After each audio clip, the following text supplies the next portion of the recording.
Presyo kan krudo liwat na mahuros ni nasa piso puun sa aga. Alagad nasa piso man na aumento i-implementar sa presyo kan kada litro ning gasolina.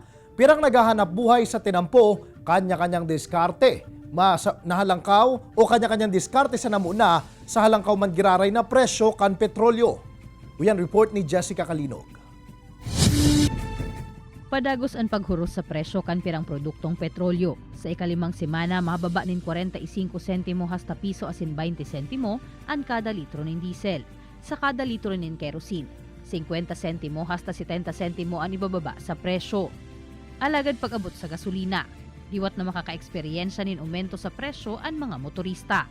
Epektibo sa aga Agosto 2. Malangkaw nin 50 sentimo hasta 85 sentimo ang presyo kaini. Malangkaw na naman, apektado na naman kaya ng mga itong mga nagkakayod, itong mga nagagamit ng mga gasolina. Parang dagdag na naman pahirap yan sa tao.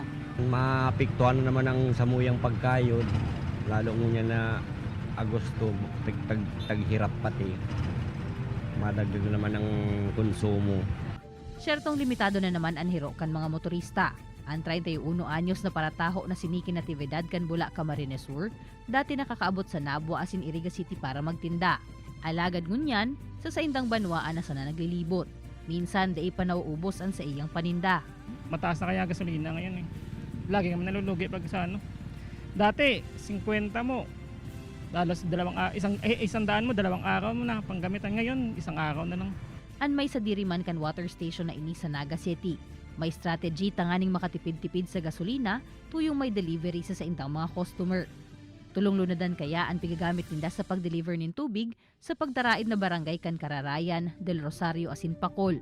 Kaya kan maaraman na may oil price hike sa aga, mapa-full tank na daasinda antes magsarado ang water station ngunya na aldaw. Inaantay ko lahat po ng mga text ng bawat area po namin. Tapos isahan na pong delivery po. Yun na po ang ginagawa po namin.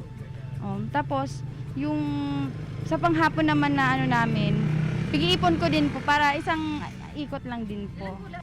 Sa haloy ng pagtaas-baba sa presyo kan mga produktong petrolyo, ako naman subuot kan mga motorista, magin kan mga negosyante, anda kulang epekto kaini sa saindang paghahanap buhay. Alaga di man giraray sinda nawawaranin paglaom na maabot ang panahon, mapapamaray na liwat ang saindang sitwasyon. Kaibanan si Gerald Gandia, Jessica Kalinog, Balitang Bicolandia.